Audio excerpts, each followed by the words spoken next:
have you seen these 24-ounce, absolute beautiful LaBatt Sabres? 24 ounces of pure delicious gold in this thing, perfect for consumption. My question to you is, what would it take for you, in front of the masses, on the Jumbotron, to slam one of those for the fellas on the ice? What would it take? What would it take, Brandon Beane? I don't know. I'm pretty easy. Probably not. The free beer. I've survived every situation, knowing when to freeze and when to run. And regret is just a memory written on my brow, and there's nothing I can do about it now. Welcome to In Good Company with Mitch Morse. I'm your host, Mitch Morse. I'm joined by my buddy Casey Hahi. And look who we have here, two-time NFL and Executive of the Year, a transactional junkie on draft day, and a man whose Apple Watch will not stop going in a press conference, especially when he's talking about the draft. Please welcome to the show our good friend Brandon Beane. Appreciate you guys having me on. I must not have screwed it up that bad since you got me back in less than a year on the show. No, honestly, first of all, you're doing us a favor because we're scrounging for anything right now, and you're pure gold, my friend. So I appreciate you coming back on. Dude, you're 48 hours removed from the draft since you put probably around that. You put your last ballot in. I'm sure it was high fives, libations going along. How does life find you 48 hours removed? Yeah, it's kind of like you've been going 100 miles an hour and you're trying to slow the car down, but you can't just fully decelerate. And it's, you're trying to, all right, what am I going to pivot back to next? Which, listen, our next big thing is our UDFA, our undrafted guys, and who we're going to invite to this mini camp next. Because every year we've seemed to either find one, or if we don't sign them, then at least somebody we sign in training camp. So you're trying to make it the best rookie camp you can. So that's kind of been the focus since it ended. But we'll just continue to look at this roster, see, over the coming weeks, see kind of what happens with, you're hoping some guys, if there's some positions that you want to strengthen on the back end, maybe there's some teams that drafted heavy at that position and will release, a veteran or something like that between now and June. The road goes on forever and the party never ends, especially if you're Brandon Beane. That was a great answer. I was hoping you'd be like, I just blew it out, ate like 10 pieces of pizza, had crispy diarrhea, and of course now I'm able to enjoy yourself. The thing that I love when you talk about the draft is you always talk about, it's almost with like this lustful connotation, the board. Mm-hmm. Right? I have this board, and this board dictates everything I do, and I assume a lot of time and energy goes into making this board. Can you give us an insight on when the board started to be created for a draft? What really all goes into that? Yeah. The board really starts in the summertime. The scouts will start. So one of their jobs, the scouts, this season's in the books for them, and so between now and when we go to training camp, they have to start watching the guys in their areas that they know and start getting grades and reports in, and then that kind of funnels up to the national scouts and then to the executive scouts, and then we all kind of start planning our fall. But as grades go in, like we'll start, Mitch, with 500 names, let's see, through the fall, that once a report is written and it's given, even if one scout, you could have 3 scouts that doesn't give a player a draftable grade, but if one scout gives them a draftable grade, they go on the board. So you do that through the whole fall, and some players at small schools may get 2 looks. Kid at Ohio State, you saw the guys drafted in the first round. Most of their guys are going to get a ton of looks just because they got so many prospects. And so I say all that, when we get to December is the first time we look at possibly editing that board. And I fly all the college scouts in, and we just go over background in December. So we're sitting here, the football season's still going, you're focused on this team, but we bring them in for 4 or 5 days, and we literally go by column, quarterback, running back, tight end, wide receiver, whatever it is, all across offense and defense. And we just talk about the players and their background. Do they fit us? And you may get to a guy where, the example I gave earlier, where 4 guys graded him. One guy gave him a 7th round grade. He did it, but then he goes, man, I gave him that grade off the, this tape. At this point, even though his character's good, I would take him off the board. So we'll edit it. Like, for example, this year I think we had roughly, I'm going to say this, 450 names in December. We cut that down to about 260, 270, between there and no, I take that back. We cut that down under 400 then, so we were in the 300s. Then we bring them, we do all the all-star games, and then you come back pre-combine, and now we watch film on those guys. At that point, we cut it down to about 260, and then we cut another 70, 75 off between there and the draft. So flying by the seat of your pants, just as I expected. Yeah. It's fantastic. It's never ending. It literally will start here in a few weeks and go till the end of next April. Casey and I would like to take this opportunity to thank our sponsor over at LaBatt for not only making a delicious beverage, I mean, even on the can it says pristine Pilsner, and I tend to agree, but also being there for the best roasts and toast to your buddy, because LaBatt is brewed for the roast. Now, I'm off to the golf course, and my plan is to drink enough of these to where I'm not depressed when I go to bed because of how shitty I am at this sport. Back to the episode. It's a long, arduous process, ton of due diligence. You go through these cuts. Does it ever get heated? So I assume you bring everyone in, right? This is, of course, your decision, but everyone's got a place in this. Of course, you have your area scouts. And I remember my favorite thing, Casey, is this December meeting would come in, and you'd see guys walk into the going, who the fuck is that guy? Yeah. And he's like talking to you like, hey, and I'm like, who the fuck is that? Yeah. And it's the guy who actually scouted you, and you had no idea, but they're working behind the scenes. Does it ever get heated, or is there any tension when you have to do these cuts, and how do you navigate that? It gets very heated. It doesn't really get heated in December. February it can start to pick up a little bit because now you're actually taking guys on and off more for their skill set or how they're going to fit. And then in April, like, guys have track guys and they're like, that's my guy, and you're trying to take them off. Like, you can get some wars. And the one thing I always tell the guys when we walk in the room, because you have to, if the door's locked, you have to swipe the card to get in there. When we're in there and the door's closed, like, there's no hierarchy. We're all the same. If I'm fighting for a player and you just totally disagree, or Brian Gain or Terrence Gray, whoever it is, like, do not leave out of here and not say what you believe. It doesn't mean you'll always get your way, but shame on you if you go home and didn't fight for the guy you want to fight for. And it's the other, analogy I use is, if some of us go play basketball, like, I'm competitors, like, there's probably going to be some pushing, some shut, like, whatever, that's probably going to happen. But once we walk off the court and go get a beer at the bar, like, it's over. And so once we walk out of the draft room, it's over. Don't take it with you back to the hotel. Don't bring it to another meeting. Like, that's kind of the code of conduct that we have to.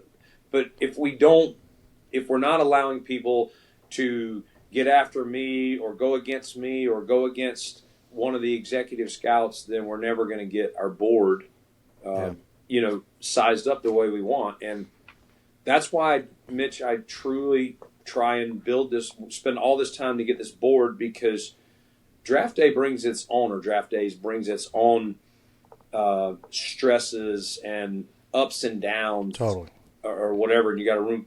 Like, the last thing we need to be doing is arguing over which players should go. Like, we're going to have these arguments before we get in here the best we can. Now, listen, you may get in there and a discussion may come up in the 4th round. You didn't know this wide receiver versus this corner.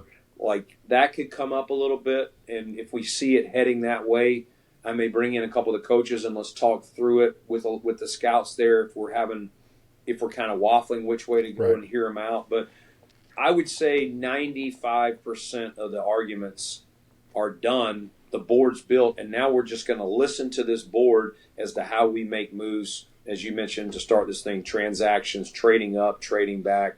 Those kind of tell me what we should be trying to do here. Well, thank you for keeping me up Thursday night, by the way. That was awesome. That was super me sick. too. Along with, I'm sure, like the draft parties the Bills put on, and they're like, believe hey. me. I know that's the second time that's happened. I know I get crushed when it happens. But, at the end of the day, I knew it was going to make Friday more fun and Saturday. Dude, you guys had a ball. That was a hoot. No, I knew it. Right when we got to 20, I told my wife, let's just go to bed. He's not doing it. We're getting out of it. He's getting out of this round. I just know in my bones. Okay, but like we talked about those heated exchanges that possibly come about because you care. Mm-hmm. These are your guys. It matters the amount of time that you've put into this. And like you attested to, when push comes to shove, that Thursday, Friday, Saturday, when the bullets are flying, this is the calming factor, this board, what we've put into this, these trials and tribulations we've gone into this. That being said, I assume there's times when you go in to the draft where you know there's positions of need to be filled. Yep. Yet the board comes out in that split decision. You have to make a decision. Now, Casey's got a question in that regards, and like just prefacing that moment of possible indecision. Yeah, like if you ever had an opportunity, or let's just say the board's saying you need a corner, right? And this is the guy that you're looking for in the next type of pick. Have you ever looked and seen what's available? And like there's a wide receiver, you're like, I don't know if we can pass this up. This could add depth to our wide receiver room, but we really need a corner. Have you ever deviated from your board in that type of circumstance? Where you're just like, man, this guy just has so much talent, like we have to take him. Yeah, I mean, I think you try not to, like, here's the way, I think this will answer your question. So as you go down the board, like you clearly go into the draft, every team, we're looking at their team needs. We have our own team needs and what's our biggest need, however it is. But what you're trying not to do, let's just say using the corner, let's say you're at the bottom of one and you really would like a corner, but you have a bunch of other players ahead of where your highest rated corner currently is on your board because he's either been taken or you didn't have enough. That's where you make a decision. You either take a player at a different position that's, is almost, if he's not the highest guy on the board, he's like right there. Like you're just, okay, and you're weighing, your depth or the need. Or you trade back and you just try and get that player at more of his value and pick up some other assets. So if we were at the bottom of one and we had a mid-second round grade on a corner, then if we didn't select a player, we'd ideally trade back in that range, at least somewhere in the second round. You feel better, and you picked up an asset that you can use later to move up or add another player to your draft allotment. Gotcha. So you get to the place where the board makes sense again. Where the board, so you can still, that's always the thing. People say you just draft for need. No, you do, but you try to get them at the value you can. You don't. You feel like you're leaving points on the board, so to speak. If you're reaching for a guy down just to fill the need. Yeah. Now listen. It doesn't. You might value him in the mid-second. Me trading back doesn't guarantee me I get him. Like someone else could value him higher. So you're still pitting against 31 other teams and how they build their board. But I think you want to feel confident when you take a guy that you're not reaching, a round or two below just to fill a need. Well, you mentioned value a couple times, and this was a question that has kind of like been been on my mind for a while since NIL happened. Has the value, has the draft changed because of NIL? Has the talent pool kind of diluted a bit since NIL? Because you got guys now, making $4 or $5 million in college, and they're like, they'll stay in school for a better part of a decade. Yeah. Like a Carson Beck or whatever, has the draft kind of diluted a little bit in talent from your, say, first 20 picks or so down? I think that's still going to be year to year. I think the guys that are truly like 3 years and out, like they have that talent, I think they're still coming because they can start that window and they kind of know they're going to be first rounders. I think you're seeing less guys, though, that there was a period where because they weren't getting any money in college legally. Yeah. Hell yes. That guys in the third and fourth round, even though their school wanted them back to hopefully see if they could improve their draft stock and come back and be a second-round pick the next year, a lot of those guys were going ahead and coming out. I think that crew is the one that is staying in longer because it's guaranteed money, and they know at the end of the day they could also improve their draft stock by doing that. I think what we're getting is more older players, by a year to 2 years because of NIL and what COVID did, and it'll be interesting to see how that continues to work. Now, listen, there are some players I will say that it's not a lot, but there are some times where a guy has either been injured or not in the right situation that might not have got on our radar, that played a fifth year, finally found his niche, got himself into the fifth round, fourth round, that maybe if he had come out sooner or his eligibility had run out and there was no NIL, whatever was going on, maybe would have been bypassed. So I still think some guys develop later than others. And so you are finding some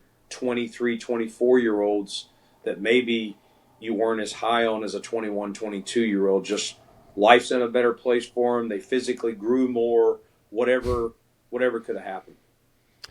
Interesting. Guys are balding.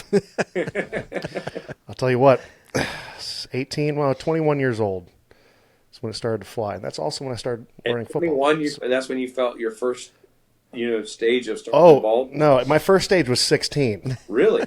Yeah, it sucks, dude. Can you imagine being a 16-year-old balding? That sucked. Well, you think why I'm an anxious person? You've handled it. Why well, I'm medicated, my friend, is because I started, my self-confidence was gone. So when I was 21, it was my junior year, we had let all of our hair grow out because why not? Why not? And I would just pull clumps out. Oh, really? And it would just kind of be yeah, it was gross, dude. I looked not great. You could smell me through the photos, and my mom took me straight to the haircut rather than home. She wouldn't let me in the house because I was a disgusting pig. Okay, so we talked earlier about, we kind of made a little joke. Your Apple Watch was going off. You got a few phone calls during your post-draft presser, but there's some really great questions that come in, right? And the thing that fascinates me is folks that get really caught up on measurables. Yeah. Right? Speaking as a guy who has short arms, it kind of scratches an itch that I don't want. Yeah. I don't like it too much, right? You are a professional talent evaluator. That's your job. Of course, among many other things as a GM, your job is to be like, this guy can play football or this guy can't. But guys get hung up, especially around combine time, around, look at this, how fast this guy and he's so fast. Look how long his arms are. It's great. Cool. This guy with short arms, this guy did 10 reps, but I can tell you he can set an edge on the field. Yep. At what point do measurables actually play a role in what you do? Are they overblown, or is there a time and place for those to be looked at and managed? Yeah, I mean, listen, you do look at measurables, but at the end of the day, you need to make sure this player can or cannot play football, and to what level. I think where you really try and study them, let's just say, do you remember how long your arms were? I can't remember. Yeah, 32. 30, okay. So they're shorter now with after all the elbow surgery. After elbow surgery. Let's just say I'm making this up. Let's say they were 31, 30 and a half, something like that. Yeah. What we may do is say, man, this guy, he's got great feet. He's got great this. I think he's going to be able to do it. What we may do is say, we'll run numbers. How many starting centers in the league right now currently have an arm length? They're at this height and have an arm length of this, less than, in this case, less than 32, okay, or 31 or under, however you want to do it. And you may pull up, we found two guys. This guy is not a full-time starter, but he has been a fill-in starter. All right, now let's look back as far as we have whatever metrics you're measuring, arm length, we've had that forever. So, all right, let's look in the last 20 years, who has had this, and see if you can find any comps, people that, because you don't want to say, well, man, I'm going to find the first player to ever be a starter with under 31. You do look at it, you evaluate it. Now, listen, you make a decision. I mean, Ed Oliver is a great example Totally. of a guy who is not built exactly the way you want a D lineman, an interior D lineman to be built.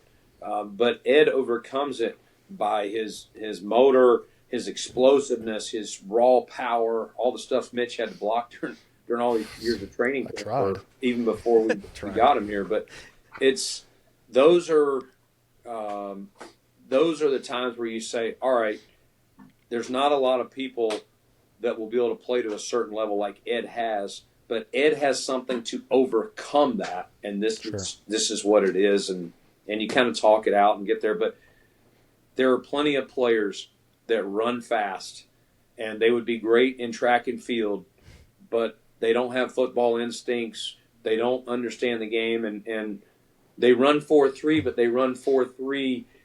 They take one false step. The guy that ran 4.5 beats them there. Like if they're a middle linebacker, a DB, whatever position it is. Hey, there's no way to measure heart and determination. Yep, preparation to all the intangibles. Yep. Which is what I love you brought about Ed. Like, so yes, you have your quote unquote deficits, but the intangible that he had was that he's an ultra competitor. He's all these things. Yep. Which leads to one of the traits that you have to scout that might not be the measurables, right? What do you find in general is the hardest trait to evaluate in a football player? I would say, like, things that you can't measure. Is that what you're? I would say things that the like, non-measurables, like love of the game. Like, does this guy love what comes with the game, or does he love the game for itself? Like, would he still be playing right now if there wasn't NIL or a potential NFL opportunity? Like, does this guy does he just only want to play in games, but he doesn't actually want to do the work, Monday through Saturday? Like, how much does this guy love ball? If he didn't have ball, would he be just fine in life, or would it be, something that's missing, this kind of whole, not letting him fulfill his life that way? So those are the things that the scouts that we talked about earlier that you run in December and go, who the hell is that guy? That got to be in Mizzou. Like, I tell those guys all the time, 75% of your job is you're a private detective. Like, you're a PI. We will get it right. I trust your scouting acumen. Even if you gave him a 5th round grade and we end up putting him in the 3rd, or you gave him a 2nd and he ends up in the 6th on our board, like, we got enough guys with our eyes. Get them on the board, we'll figure them. But we can't, vet all the guys in your area behind you. Like, you've got to get into those schools. You got to know the trainers. You got to know the coaches. You got to know the administration. You got to know the people that aren't going to BS you and they're going to tell you the truth about this guy. Is he the first one in, the last one out, or is he vice versa? Is he always, is this guy a China doll? Like, is he always missing practice because he's always injured? Something's wrong with him. And so those are the kind of things that I can't find on the film, Mitch. And I need you to find that out. If you're going to miss on the evaluation of a player, miss on the DNA. Miss on something on the skill set, not on the DNA. Find that out. Don't miss on the person, because as you know, Mitch, the culture here matters so much, and they're not going to last very long, no matter how talented they are, if they don't love ball, or we can't get them out to practice enough because they're always in the training room.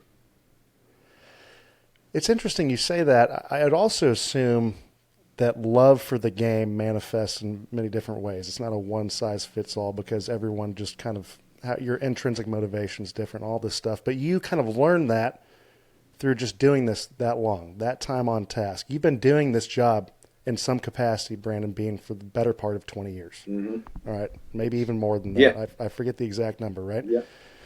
You're going through a huge – well, you have been going through this bit of transition, the first that you've seen as a general manager. And one of the last day press conferences that you did after day 3, they asked a really great question, which was, what in the past few months have you learned about Joe? Yeah. And I thought that was a great question. It was. And at my house, we play a game called Uno. Okay, and one of the cards in Uno is a reverse card. Mm-hmm. All right, so I'm going to throw that on your table. The last few months, Brandon Beane. What have you learned about yourself as maybe an evaluator, a manager, and maybe even a man? Yeah, I mean, I would say the thing I've learned is like always. It's just a good reminder of there's going to be outside noise when you get in these jobs, and you have to know who you are, the type of people you want around you, the type of leader you need to be for this organization, and you can't control narratives or what perceptions are on the outside. The people in the walls at One Bills Drive, know and they drive the culture, and so you can't let outside of noise. And I know that, but I think what's hard that I mentioned in one of my press conferences way back when all that was going down is, it's one thing when it's affecting you. You feel like you can handle it. You don't, but you're always going to look out for your family. Mitch, you're always going to look out for Caitlin and your kids, no matter what. And that's when the angry dog in you comes out a little bit. And it's like, all right, you can take shots at me or whatever, but don't do things that are going to affect, my family and things like that. And there was definitely, some hard moments going home and with some of the hate that was out there after, the decision, was made to make a change at head coach. And, my job is to do what Terry Pagula wants me, asked me to do here. And that's kind of always, as long as my key card works, that's what I'm going to do until he tells me it doesn't. And the day he says it doesn't, I'm going to shake his hand and say, "Thank you, Terry. This was awesome." And on you go. But like, that's a long way to answer it, Mitch. I don't know. Beautiful answer. Does that make sense? That's a great answer. Oh, yeah. Well, I mean, people often look over. It's something you've said in press conferences. There's a human element of not only the players, but folks that are in this position, right? Like it's a fascinating thing. I think it's a great answer, and cheers to you, my friend. We have one final question for you. We cannot thank you enough for your time. I'm sure you've never had one of these before. Oh, no, ever. Well, do you mind if we ask a question by LaBatt? There you go. By LaBatt, I'll drink this water. Yeah, great. Aquafina's solid. All right, so I know you've been under this proverbial shell, right, of draft preparation, free agency, all this stuff. But I assume that you do have your finger on the pulse and understand that there's another team in Buffalo kind of handling business. Yeah. The Buffalo Sabres. You've seen the fellas at games. The Zamboni's been put to work because there's some beef on that Zamboni with the fellas. Oh, yeah. Alex popping his top. Old Josh is banging the shit out of that drum, slamming beers. My question to you, Brandon Beane, is, first of all, have you seen these 24-ounce, absolute beautiful LaBatt Sabres? The Sabre sword thing? The Sabre sword. Have you seen this thing? I have. I have. 24 ounces of pure delicious gold in this thing, perfect for consumption. My question to you is, what would it take for you, in front of the masses, on the Jumbotron, to slam one of those for the fellas on the ice? What would it take? What would it take, Brandon Beane? I don't know. I'm pretty easy. Probably not. The free beer. Probably not that much. No, those things are actually pretty cool. But no, it's been fun to watch the Sabres and watch. The side note is watching our guys, Alec and obviously Josh did a hell of a job the other night. He did great getting them going. But it's been fun watching the Sabres, man. It's this. The hockey part of this town. This is a big time hockey town, and that arena. I know you went to some games when you were here, and it was always a cool environment. But it's when you're like walking in, you just feel like high energy, like intensity. I mean, it's been cool for Buffalo to see, and yesterday's game was awesome. It was 4-0 before I finished a beer. And it was. I mean, I've been to a lot of hockey games. Watching that on TV, I was amazed how quickly Buffalo was just peppering their goalie with. I mean, it wasn't luck; they were just peppering his ass. I mean, you got Casey fired up. I know. I may be biased because my career was hockey, but there's nothing quite like playoff hockey. Playoff hockey, it's we've been talking about it here. The NHL playoff product is elite. Like, it's really they've done a great job, because we were having the conversation of NBA versus NHL, and I can, at least for round one, I find myself, and I like basketball a lot, but I find myself, if it was a regular season game, I'd probably choose an NBA game. But when it's playoffs, I've found myself definitely watching, and I'm not talking about Sabres, but I'm just talking about a general NBA game yesterday was on after the Sabres game, and playoff hockey game was on, and I was like, and I had them on split screen, and then I'm just turned it to the hockey. The hockey was way more intense. Yeah, it's intense. The NFL hockey product is elite. So are your quarter zips, my friend. God bless you for joining us. We love you, Brandon Beane. Thank you so much for the time. I know you're an extremely busy man. All good. We love you to death. We appreciate your candor, as always. We look forward to hopefully having you in the foreseeable future. God bless you, brother. I would love it. Good to see you guys. Casey, thanks, Brandon. Thanks again, too.